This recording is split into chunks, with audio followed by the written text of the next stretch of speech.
Olá, telespectadores do Canal 6 da NET, TV Comunitária do Rio de Janeiro. Está começando agora o nosso Encontro com a Justiça. E a nossa convidada de hoje é a professora Margarida de Souza Neves. Ela vai nos falar sobre um bairro muito simpático, o bairro da Gávea. Ela promove uma exposição como professora da PUC, como historiadora, uma exposição denominada Território de Diversidade, Morada de Contradições. Um bairro muito bonito, ali cercado pela Pedra da Gávea, e nós vamos conversar com ela, que vai nos contar a história desse bairro simpático. Parece um recanto suburbano do Rio de Janeiro, em plena Zona Sul, e com o privilégio de sediar o clube mais querido do Brasil, o nosso Flamengo. Ele sempre o programa de hoje conta com a participação do desembargador João Batista Damasceno, um americano ferrenho, mas também rubro-negro, e o desembargador Antônio Carlos Esteves. Professora Margarida, muito obrigado pela sua presença. A senhora vai aqui nos contar muito sobre a história desse bairro e sobre tantas outras histórias. Mas o nosso programa chama-se Encontro com a Justiça. Portanto, eu queria que a senhora respondesse desde já uma pergunta. Pois não. O que é a justiça para a senhora, professora? Essa é uma questão para uma conversa longa, né? Mas eu tenho a impressão que talvez a própria exposição leve a refletir sobre o que é a justiça. O senhor viu, doutor Darlan, que o título é Gávea, Território de Diversidades e Morada de Contradições. Exatamente na medida em que no bairro da Gávea nós encontramos a riqueza, a beleza da cidade, natureza, construções interessantes, clubes de futebol que são muito benquistos, mas também nós encontramos essa ausência de justiça que leva a que brasileiros que nascem iguais não sejam diferentes, mas sejam desiguais. E que morando na Gávea tenham alguns uma vida de privilégios e outros uma vida de exclusão. Eu acho que esse contraste, essa contradição pode nos levar a pensar o que é a justiça pelo seu avesso. Né? Pensar o que é a justiça ao ver os sinais daquilo que não é justo e que não deve deixar de nos indignar, de nos fazer buscar que os direitos efetivamente sejam iguais, que a nossa sociedade seja inclusiva, que a nossa sociedade seja justa, ou seja uma sociedade em que a felicidade dos homens e mulheres seja possível para todos. Que bom, então que nós consigamos encontrar a justiça que tanto procuramos. Mas a senhora está promovendo aí um belíssimo evento na Gávea mesmo, ali no solar Grande Jambe Montanhê. Farei errado? Não. Tá certo. Pois chama-se Gávea, Território de Diversidade e Morada das Contradições. Fale-nos dessa exposição. O que a senhora pretende mostrar sobre a história do bairro, sobre a história da gente que mora ali no bairro? Qual é o objetivo da exposição? Isso. Por que eu vou tomar uma carona? Vou tomar uma carona. Por que diversidade? Por que contradição? E mais, o que é Gávea? Essa é uma pergunta interessante. Vou começar pelo fim, que é uma boa maneira de começar. A Gávea, na verdade, é aquela pequena construção de madeira que as caravelas antigas tinham no mastro mais alto, e de onde um marujo ficava observando o horizonte em busca de terra, em busca de onde ancorar o barco, em busca de descobrimentos. Quando o bairro ainda não era bairro, a pedra, que hoje nós chamamos de Pedra da Gávea, lembrou aos primeiros povoadores esse posto de observação de uma caravela que se chama Gávea. E eu acho interessante, porque isso é a ideia primeira da exposição. Fazer do bairro da Gávea uma gávea, um posto de observação que permita pensar o todo da cidade. Como se a Gávea, o bairro da Gávea, fosse um fragmento significativo da cidade como um todo.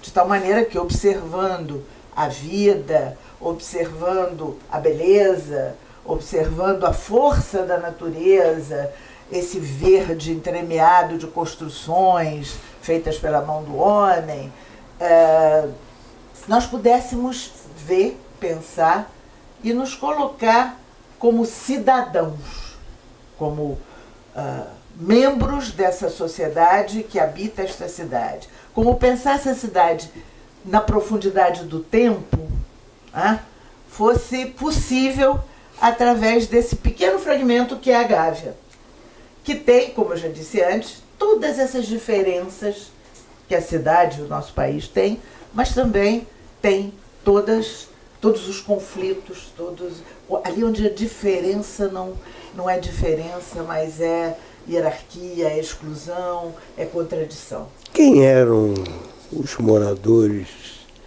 primeiros da Gávea e o que faziam com os escravos? Os moradores primeiros da Gávea eram, como os moradores primeiros do Brasil, indígenas.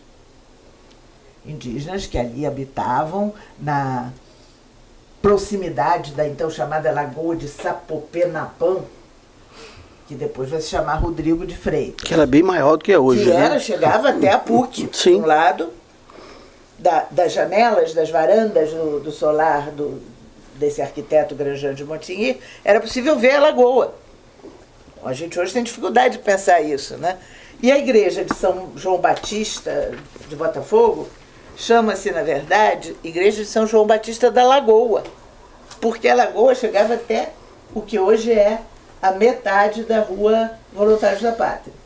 Então a lagoa era muito maior e foi assoreada, foi aterrada. Os primeiros habitantes eram, portanto, indígenas que viviam as suas vidas por ali.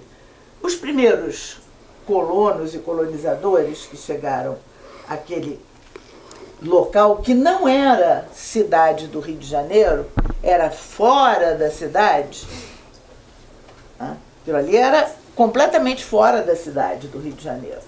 Eram proprietários de granjas, proprietários de pequenas plantações para subsistência, depois chegam proprietários de terras mais extensas, depois chegam pessoas que tinham ali suas moradias de veraneio, como o Marquês de São Vicente. Isso em que ano, professora? Sim.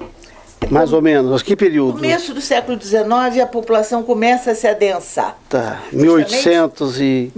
A moradia do Grandjean de Montigny é provavelmente de 1827, nós não temos data certa.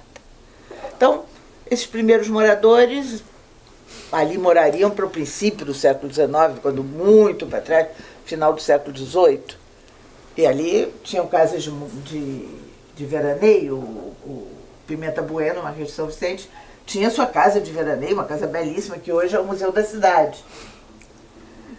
Agora, o objetivo da nossa exposição, voltando à sua pergunta, foi, em primeiro lugar, que o processo de organização da exposição marcasse uma linha de política acadêmica que para nós é muito importante, que é a de fazer um trabalho comum com outras instituições.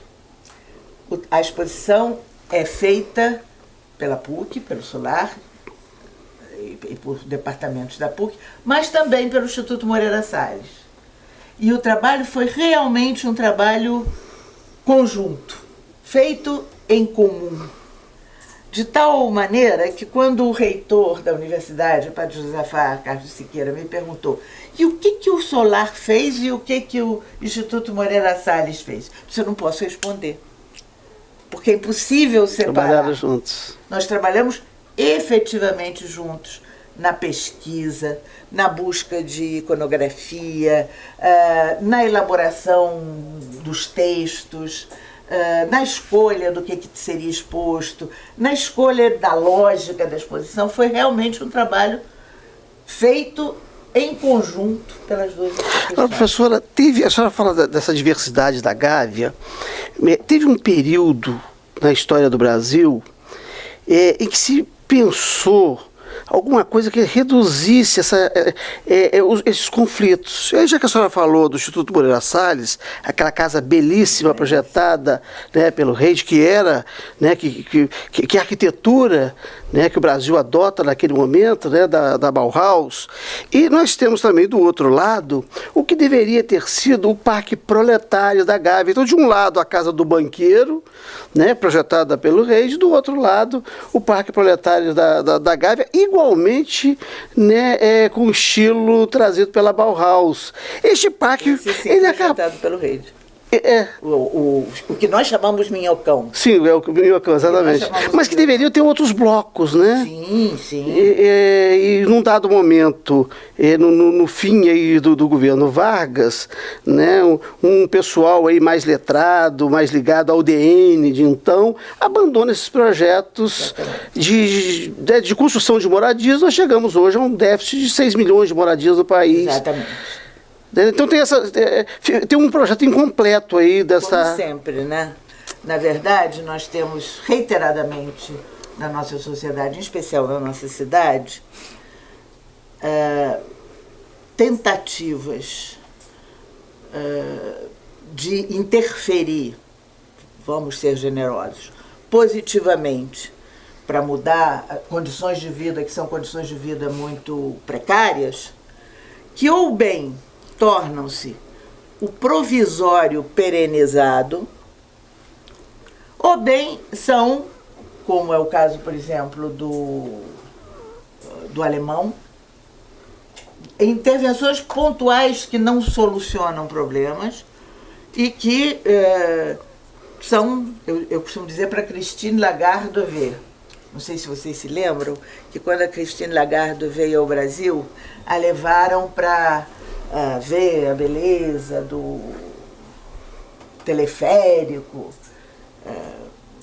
E ela, não foi a melhor frase da Christine Lagarde, ela disse: eu me sinto nos Alpes.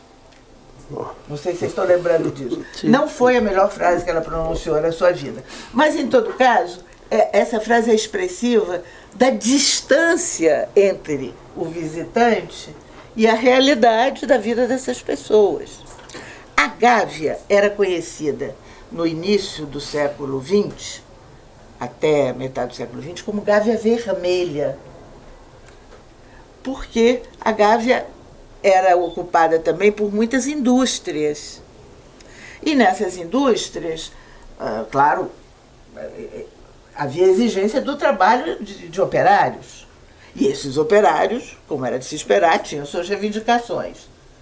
Operários com reivindicações normalmente são taxados de vermelhos. Mesmo que sejam postulando pelo salário, né? Mesmo que sejam reivindicações as mais justas. Reivindicações são sempre vistas com o pé atrás.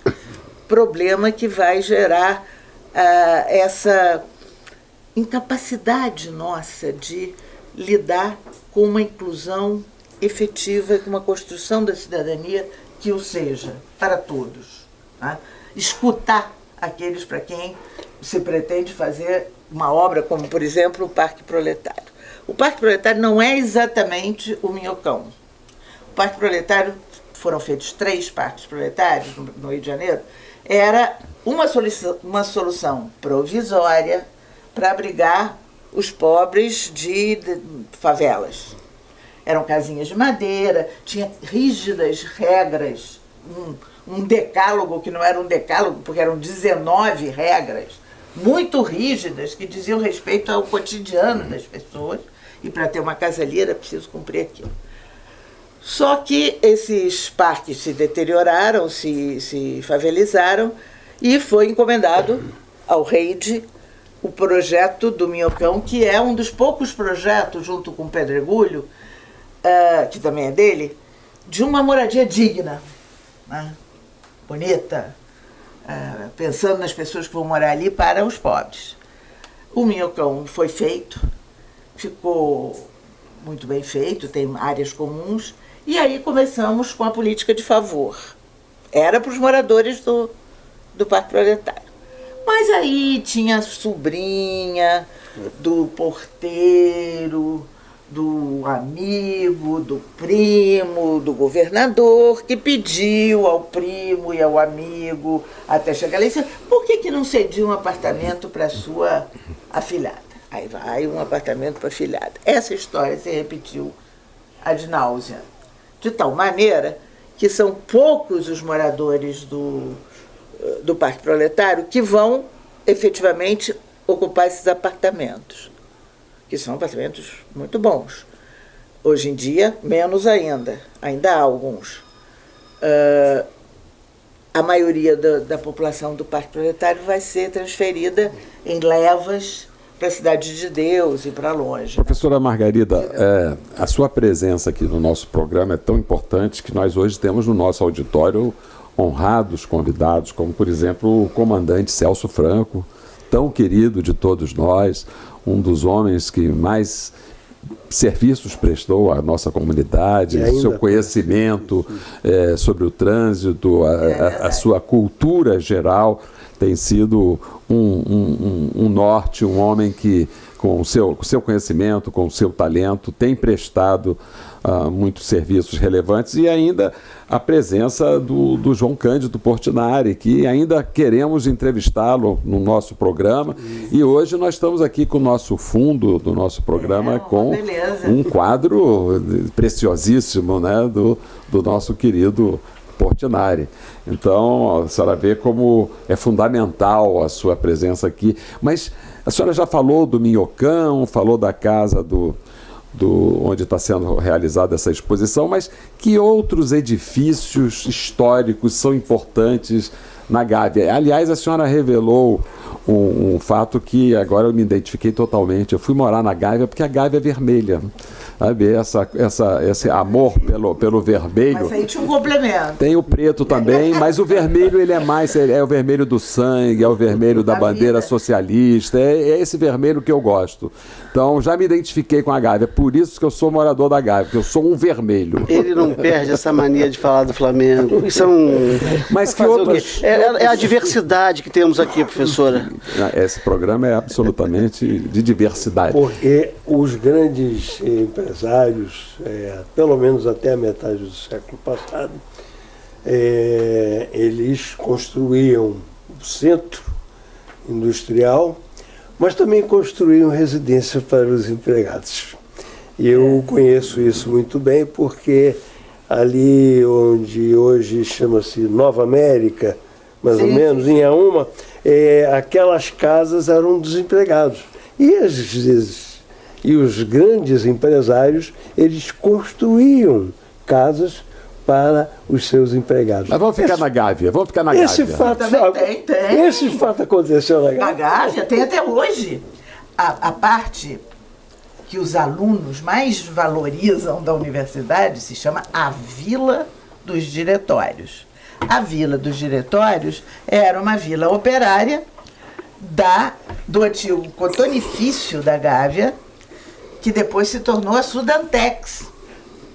Então, há vilas operárias, não só essa, mas do outro lado da Marquês de São Vicente, ali pela Duque Estrada, tem outra pequena vila operária, porque havia muitas indústrias, algumas grandes, outras menores, e vilas operárias que acompanhavam a construção das... Seguindo a Pacheco Leão, a gente vai... no outro. É isso que efetivamente acontece. Lá no final da Pacheco Leão nós temos diversas casas, diversas... E é isso que acontece?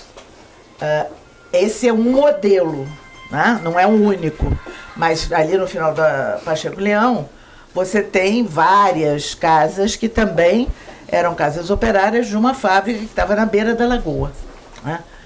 Esse é um modelo bem interessante, porque as casas que estão à frente da feira de casinhas dos operários são casas de 2 andares, onde ficavam os capatazes, que não só controlavam a jornada de trabalho dos operários, mas também controlavam a vida privada. Professora, os outros prédios importantes da Gávea, tem o Planetário, tem a PUC. Isso, o Solar, que eu divido com o João Cândido, ele é um centro cultural e é também onde está o Projeto Portinari, que muito nos orgulha, né? Nós dividimos a casa que foi deste arquiteto do século XIX. É parte da PUC. Quando os terrenos da PUC foram comprados, a casa já estava lá e veio junto. Ela é o 8º bem tombado na história do SFAM. Isso é uma coisa interessante. É o 8º bem tombado na história dos tombamentos de patrimônio brasileiro, né? De patrimônio histórico e artístico brasileiro. Isso no ano de... 1938. Tá. Pelo Rodrigo Belo Franco. E aí é interessante isso, porque nós temos uma preciosidade, né?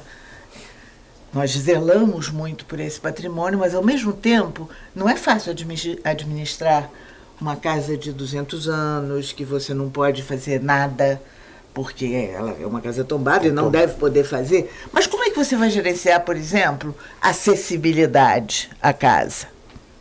Quando vocês forem lá ver a exposição, que eu espero que todos possam ir, vocês vão ver que a escada do Solar é uma escada que é uma armadilha. É uma escada em caracol lindíssima, com um madeirame maravilhoso, mas é uma escada que eu subo com prudência e com dificuldade. Qual é o endereço do Solar? Marquês de São Vicente 225, é dentro da PUC. Professora, a senhora coloca uma questão, né, num momento do Brasil, né, se teve uma preocupação, né, de construir a brasilidade, né, de formar uma nação, de dar cara de nação a este país. E aí vem aquela meninada que vem de 22, da Semana de Arte Moderna de 22, que acaba, né, sugerindo esses tombamentos, essas preservações, né, e aí no Ouro Preto acaba sendo tombado, né, nesse período da criação do IPHAN. Há exemplo do que a gente tem, né, em outros países, como o Louvre, por exemplo, que é um prédio, né, com algumas centenas de anos, e que fizeram lá uma intervenção e colocaram uma pirâmide de vidro, mas que a gente sabe que aquela pirâmide não faz parte daquele conjunto arquitetônico centenário. Não seria possível, no presente momento, pensar alguma coisa deste tipo e aí convencer o pessoal do IPHAN de que é possível, por exemplo, construir uma rampa de acesso em vidro e aço, por exemplo, né, em aço cromado, que destoasse, que apresentasse uma diversidade estética, né, capaz de possibilitar entender o que é novo e o que está sendo preservado? Eu acho que o SFAM está no papel dele, e eu acho que nós agradecemos ao SFAM o fato do Solar ter subsistido. Sim. Eu tenho a impressão que não fosse o tombamento, nós teríamos perdido esse prédio. E isso quer dizer que o Brasil teria perdido algo de muito precioso. Parte da sua história, né?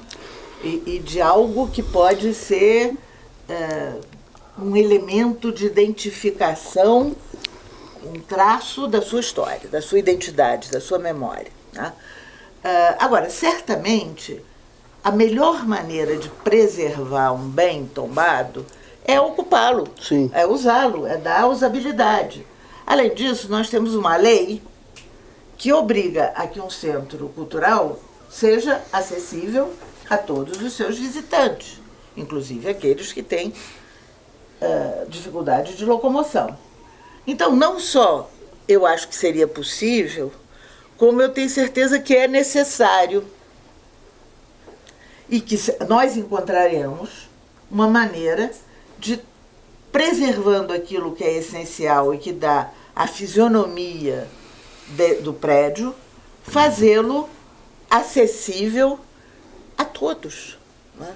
Coisa que não é hoje em dia. Professora, fale-nos do significado. A senhora já falou que a aparência de uma gávea para a Pedra da Gávea, né, e a senhora já explicou, mas aquilo lá é meio místico, as pessoas às vezes têm essas histórias do misticismo da Pedra da Gávea. O que a senhora tem a nos contar? Olha, não são só da Pedra da Gávea, não.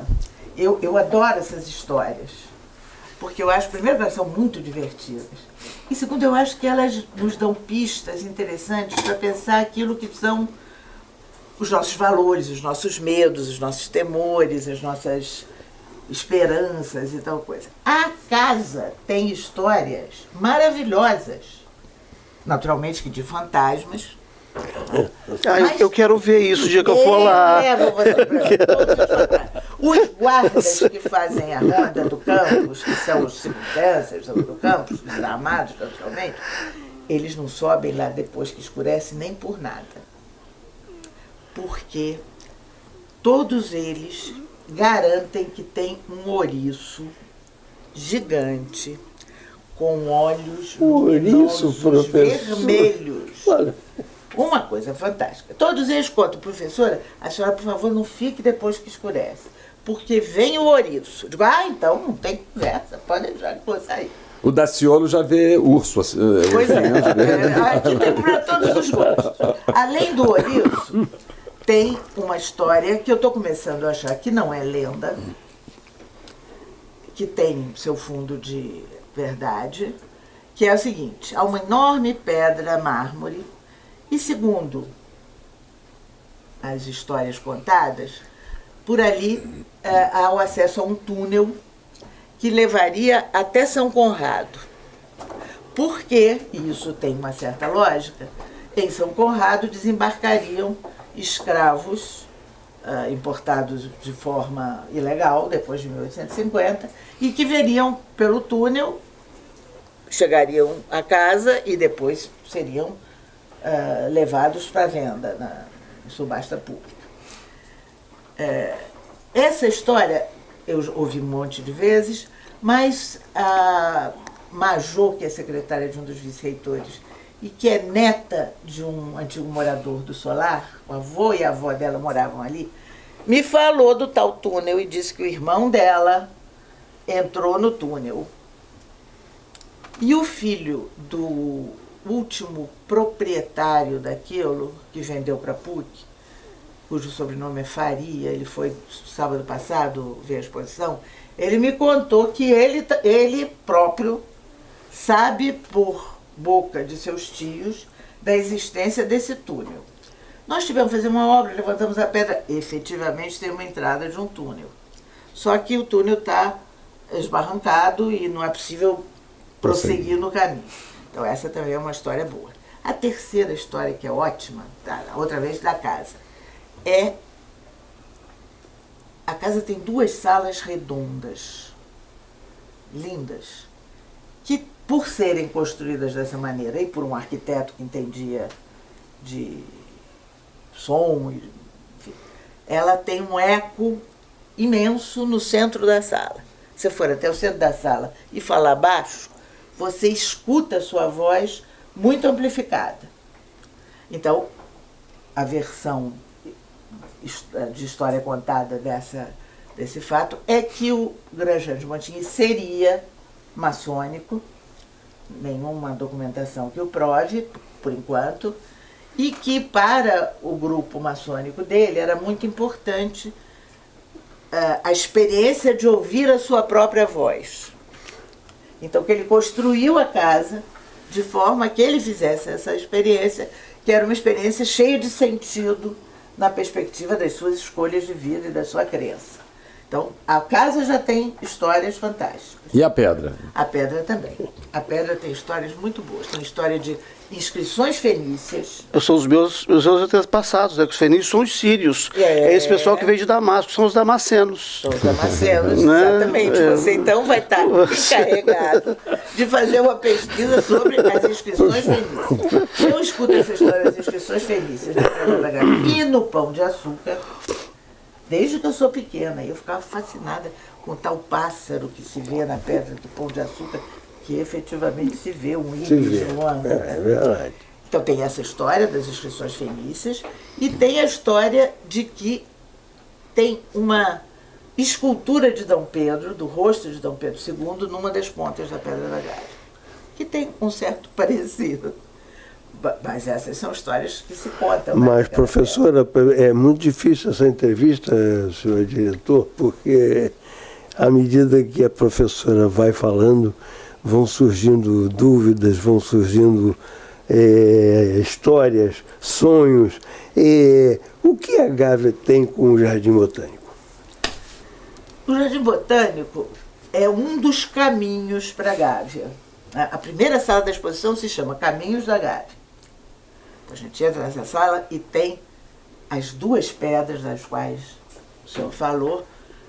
Numa delas, a Pedra da Gávea, numa foto maravilhosa do Marco Ferrez, e os dois irmãos, que são como duas sentinelas de pedra guardando o bairro. Mas o caminho lógico para a Gávea era o Jardim Botânico, né? Aí sim, uma instituição fundada como uma instituição de pesquisa, né? No século XIX, no início do século XIX, 1808, e que marcava o limite da cidade. Ela era o limite da cidade. Estava fora da cidade e era um dos limites.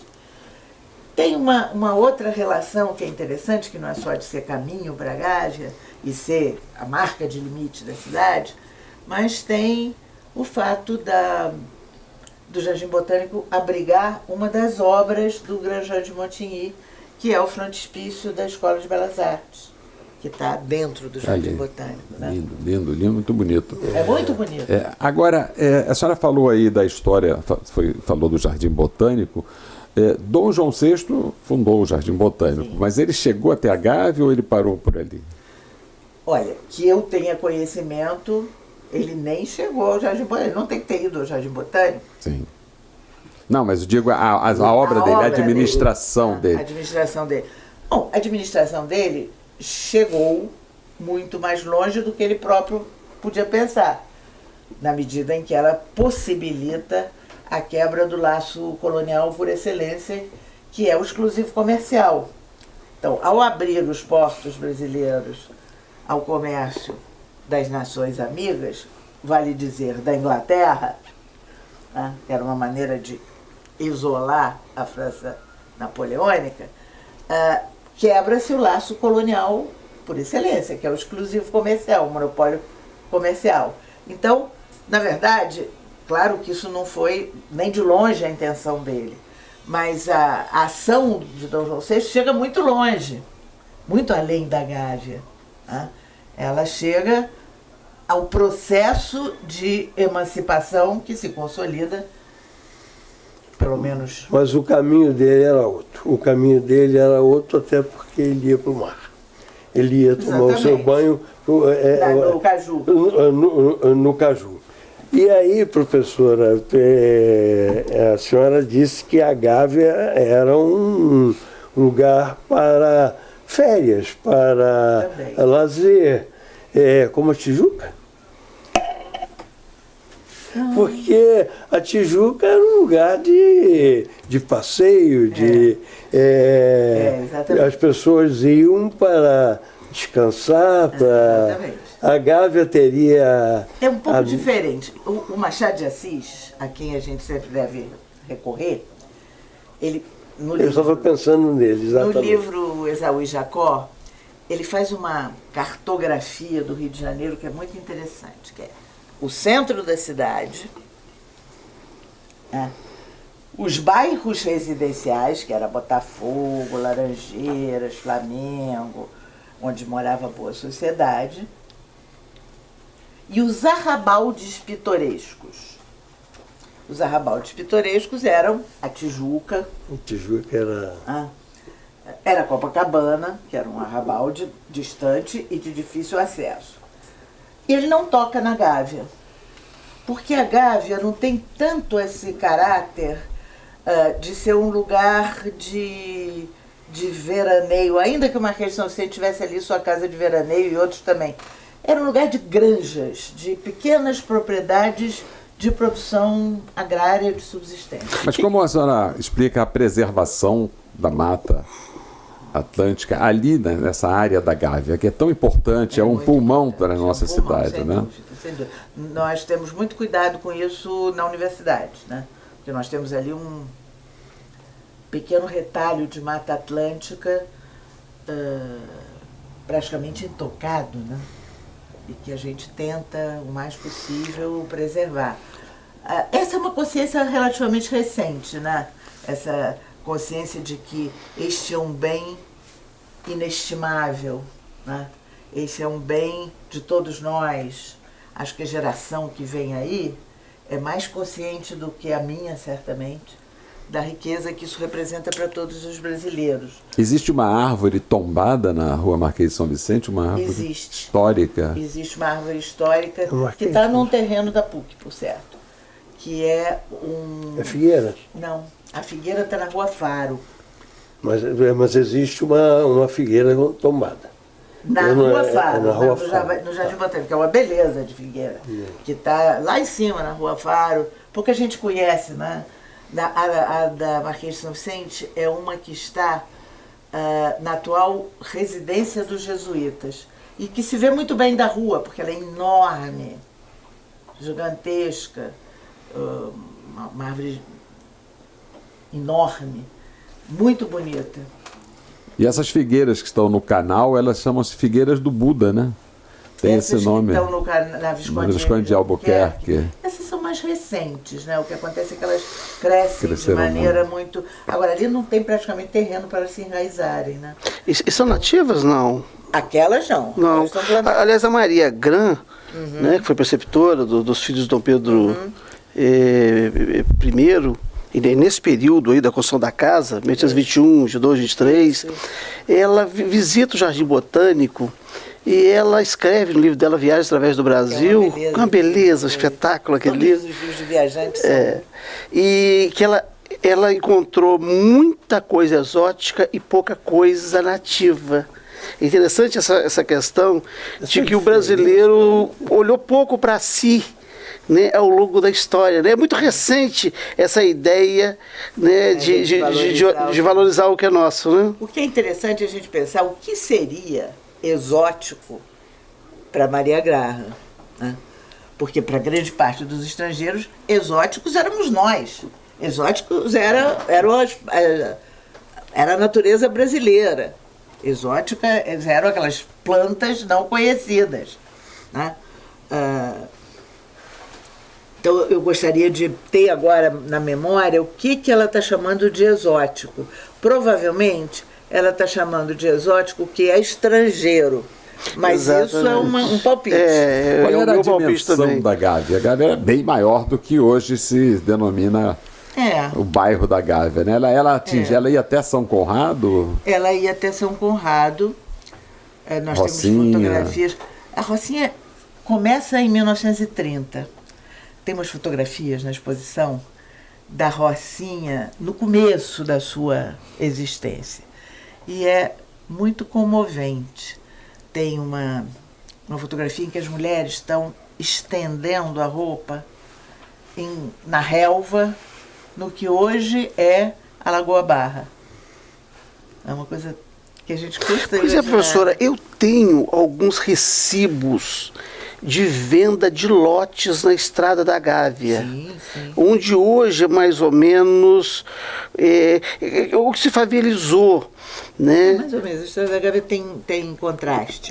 Mas eu tenho, mas já na virada, já virando para São Conrado, que é onde hoje efetivamente é favela. Então tem uma coisa de ocupação irregular e tem uma outra coisa também de descuido, né, com aquelas pessoas que foram morar ali, compraram os seus lotes. Ocuparam os seus lotes. Ocuparam os seus lotes, né, de uma forma de construção e né, vamos chamar, sem obediência da postura, com empobrecimento depois, e deu esse aspecto de favela. Mas tem algumas áreas ali que, embora hoje com características dessa ocupação do modelo favela, que tem origem em loteamentos, né? Tem. E tem a Estrada da Gávea, foi bom você falar nisso, ela tem uma importância grande para o bairro, porque ali se estabeleceu o Circuito da Gávea, que era uma corrida de baratinhas. Temos fotos. Que ano foi? Em 38, por aí. Um grande corredor chamava-se Chicolândia. E Chicolândia e o Fândio. E o Fândio. E era uma corrida completamente louca. Porque Mas elas pegavam a Niemeyer também? Pegava a Niemeyer, pegava a Visconde Albuquerque, onde vários carros caíram, e voltava passava na frente da PUC, e as pessoas ficavam ali, tinham sacos de areia protegendo as pessoas, e as pessoas ficavam vendo ali a corrida de baratinhas. Temos fotos das corridas de baratinhas. Professora, a senhora falou da Rocinha, e como é que a senhora aborda na sua exposição essas contradições, né? A riqueza enorme de São Conrado, ali é um bairro riquíssimo, olhando para a pobreza, para a miséria da Rocinha. Como é que a senhora analisa, como é que a senhora mostra isso na sua exposição? O solar tem 2 andares. No primeiro andar, a primeira sala, já disse, são os caminhos da Gávea. A segunda sala são as 2 casas. A casa do embaixador Moreira Salles e o solar. Ambas marcas de distinção dos seus proprietários. Aí a gente está vendo aquelas fotografias lindas, lugares tão bonitos, e sobe a escada, aquela escada que é uma armadilha.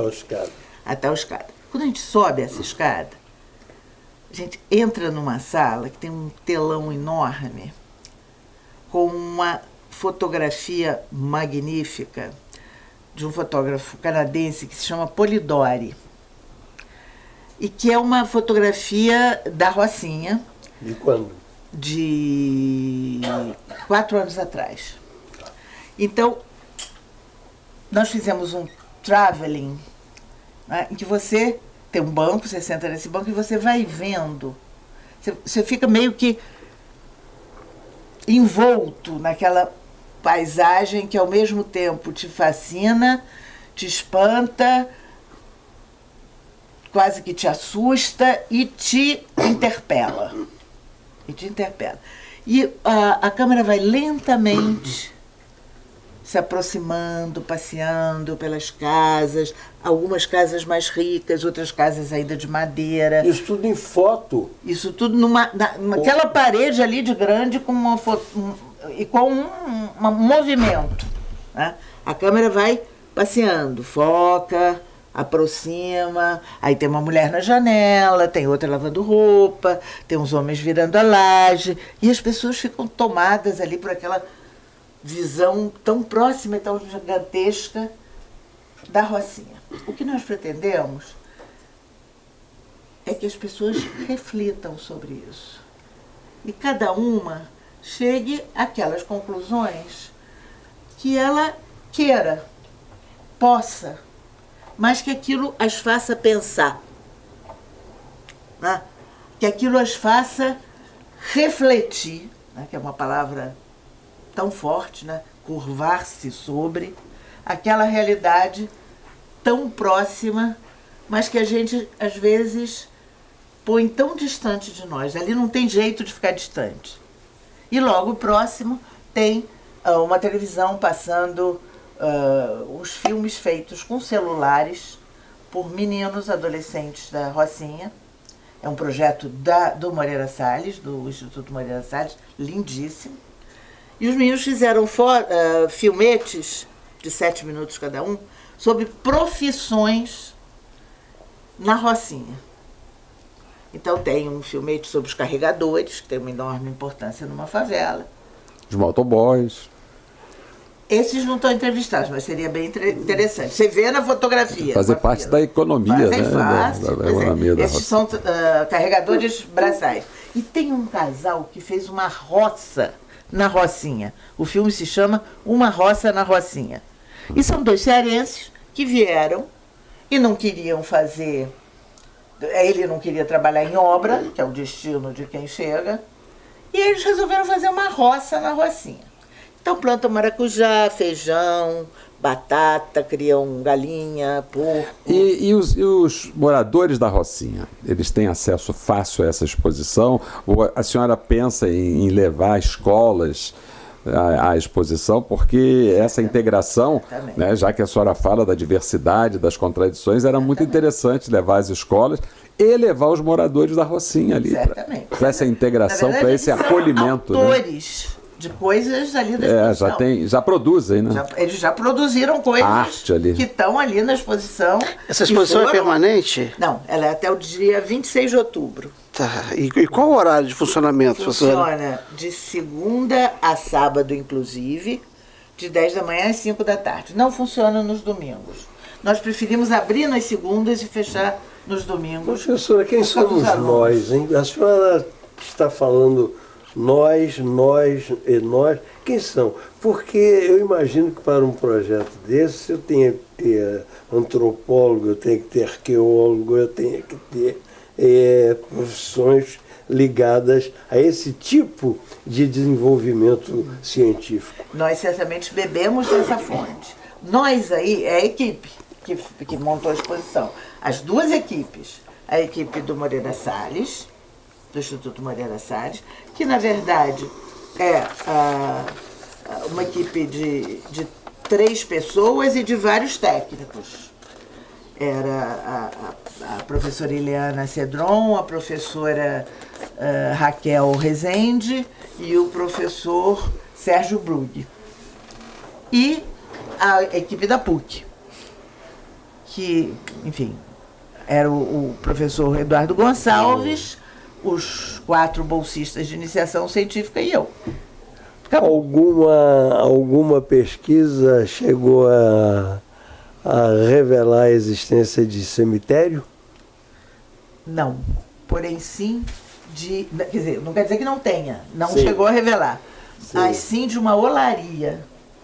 O arquiteto Grajans de Montigny tinha uma olaria ao lado da sua casa, nós já sabemos aonde, ainda que a gente não tenha nenhum resto arqueológico que o prove. Mas nós temos relatos e a tradição oral, né? Mas não temos nenhuma evidência de... A Gávea é um local de encontro, né? Ali tem muitos artistas, muitos intelectuais, muitos escritores. Isso. E a Gávea já foi objeto de muitos filmes, muitos livros, né? Nós temos aqui um livro que me vem aqui à memória maravilhoso, Os Novos Moradores, que é do... exatamente, é tão bonito do embaixador, né? Não, é do Francisco Azevedo. Mas ele não é diplomata? Ele é diplomata Ele também. Não é o que escreveu o Arroz de O Palma? Arroz de Palma, exatamente. É uma figura humana fantástica, O livro é maravilhoso. inclusive frequentador assíduo da nossa filosofia na praia. A senhora sabe que nós pensamos a filosofia na praia, né? De 15 em 15 dias. É um objetivo, um projeto do desembargador, do embaixador, muito mais que desembargador, embaixador, é um homem da diplomacia, Jerônimo Moscardo, e ele concebeu essa ideia de 15 em 15 dias ele nos leva a refletir na praia sobre filosofia. Perfeito, é o lugar ideal, você está diante do infinito. No horizonte. Precisamos levar a filosofia também para Gávea, para todos os bairros do Rio de Janeiro. Nós precisamos pensar muito, né? Raciocinar e nos unir em torno de ideias. O Carlos Drummond de Andrade dizia que pensar é um exercício de alegria. Eu gosto dessa formulação. E eu acho que ela é muito verdadeira. Aliás, interessante a senhora falar do Carlos Drummond de Andrade, quando a senhora falou da ocupação desse parque proletário da Gávea, e que acabaram, as construções, né, os apartamentos acabaram não sendo destinados àqueles para os quais foram construídos, porque vieram as intervenções. Naquela correspondência, aquele livro da correspondência do Ciro dos Anjos com Carlos Drummond de Andrade, tem uma carta em que o Ciro dos Anjos pede a interveniência do Carlos Drummond de Andrade, que ocupava um cargo no Ministério, para poder passar o afilhado dele à frente na aquisição de uma casa dessa que o governo estava construindo, porque se entrasse na fila ia ficar muito tempo esperando. Né, o Carlos Drummond de Andrade já era a Márcia daquela época. Isso eu tenho certeza que não. Eu tenho querido fazê-lo de Márcia. De Márcia nada. Mas é espetacular, né? Eu acho que isso é um lado tão triste, mas tão constante, né, da nossa Tão contraditório, né? história. Essa é uma contradição triste. O nosso programa fala de justiça. Esse objetivo da sua exposição, ela é também distribuir justiça e outorgando esse direito à arte, à cultura, certamente, a todos os segmentos da sociedade, não é nós isso, professor? Nós esperamos que sim. E esse direito de pensar, né? Quer dizer, que ninguém pense por ele, né? Nós não queremos conduzir fazer cabeças, né? Nós queremos abrir corações e fazer cabeças capazes de pensar. Depois dessa exposição, tem algum projeto mais dessa envergadura? Todos os projetos. Um dos meus grandes projetos é aprofundar mais e mais o que hoje é uma vizinhança, que é a relação com o projeto Portinari, né? Que ano que vem faz 40 anos. Então, uma das coisas que eu tenho muita vontade de fazer, e eu tenho certeza que eu conto com a parceria e com a cumplicidade do João, é fazer uma grande exposição sobre o projeto Portinari, que eu acho que merece e precisa desta comemoração. E é de justiça, né? É de justiça. Que faça esse grande artista esse é um brasileiro. Projeto a curto prazo, né? A longo prazo, muitos projetos. Fazer coisas instigantes, fazer eventos alegres, fazer daquele espaço um espaço ocupado pelos alunos, que os alunos vão lá estudar, que as crianças da escola pública que está na frente possam ir lá. Vamos botar Wi-Fi, vamos botar equipamentos disponíveis. Queremos fazer muitas coisas e coisas boas. E a senhora é professora da PUC, né, de História. E qual é a disposição dessa juventude privilegiada que estuda na PUC com relação ao olhar para o outro mais pobre, o proletário, o menino da escola pública? Eles são acolhedores a esses projetos sociais? A PUC hoje tem uma demografia muito diferente da PUC do meu tempo. Eu estudei na PUC, não falemos de datas. Marielle também estudou lá. Marielle também estudou lá. No meu tempo, seria muito difícil uma Marielle da PUC. A PUC teve um programa pioneiro de bolsas, e não só de bolsas, porque é preciso dar a esses estudantes não apenas a bolsa de estudo que permita que eles estudem gratuitamente na universidade, mas eles têm que se alimentar, eles têm que ter um programa de suplência de línguas estrangeiras, por exemplo, de escrita em português, eles têm que ter livros, eles têm que ter direito de usar o Xerox, e isso foi um programa vitorioso. A demografia da PUC hoje é muito diversa. Professora Margarida Neves, que alegria, que aula, que lição de vida, de história. Boa, né? Realmente a senhora fez justiça a nós que estamos tão carentes dela, nós que somos agentes da justiça, né? Nós pretendemos distribuir justiça, mas nós somos uns fracassados, mas a senhora nos trouxe a esperança de que, olhando para a história, olhando para a diversidade, olhando para essas contradições, nós possamos ser melhores juízes. Mas nós queremos homenageá-la, e o Álvaro da Camélia fez questão de mandar aqui um buquê de flores para a senhora. Boa! Que linda! Muito obrigada, eu fico muito comovida. E agradecendo desde já. Eu não recebo flores de rapazes tão bonitos. Agradecendo desde já a presença, o prestígio da sua presença aqui no nosso Encontro com a Justiça, mas também do embaixador Jerônimo Moscardo, do comandante Celso Franco, do nosso querido amigo João Cândido Portinari. Vocês, telespectadores, foram presenteados com a presença dessa mulher fantástica, a professora Margarida Neves. O programa Encontro com a Justiça teve a direção de Celso Goulart, imagens de Rafael Neves, a produção de Paulo Marinho, Tayana Alcântara e Márcia Góes. Até o próximo Encontro com a Justiça.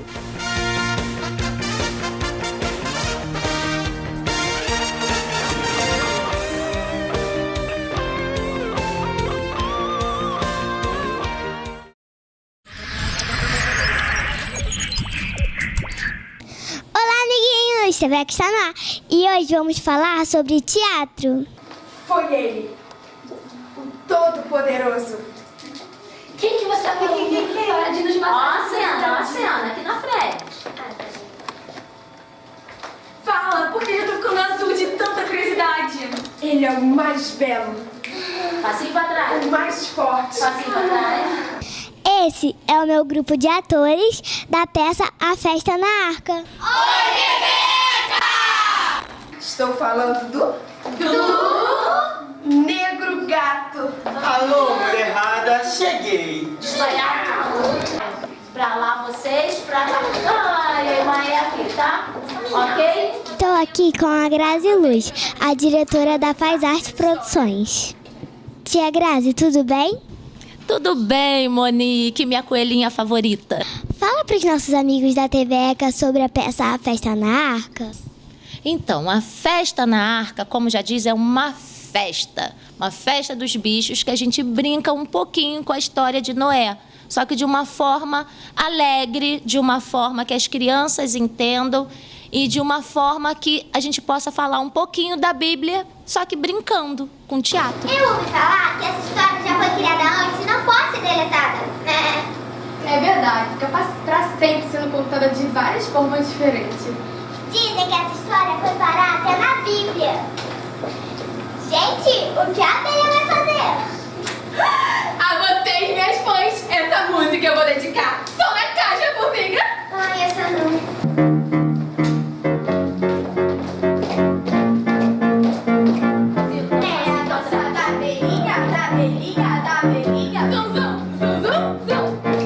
Quando vai ter a apresentação? Quem quiser assistir a Festa na Arca com esses atores e atrizes maravilhosas,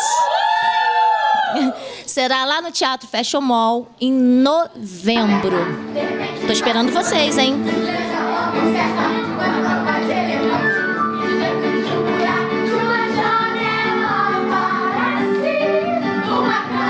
E quem quiser fazer parte da família Faz Arte, o que deve fazer?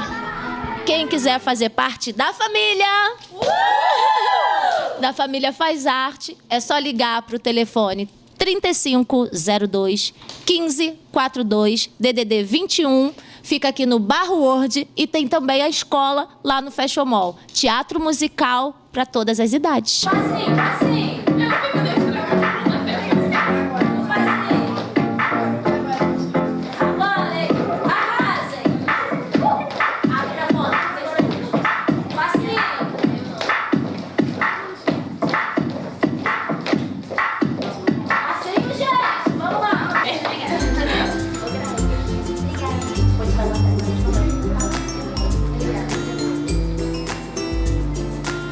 Eu aproveitei para entregar o ECA para os meus amigos atores.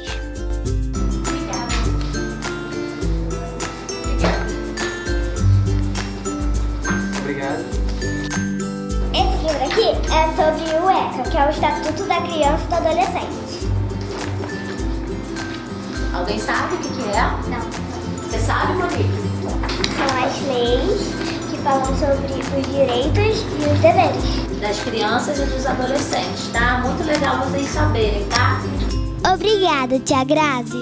Eu que agradeço, Monique, seja sempre bem-vinda a...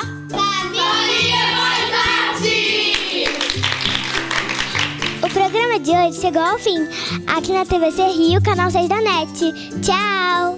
Tchau!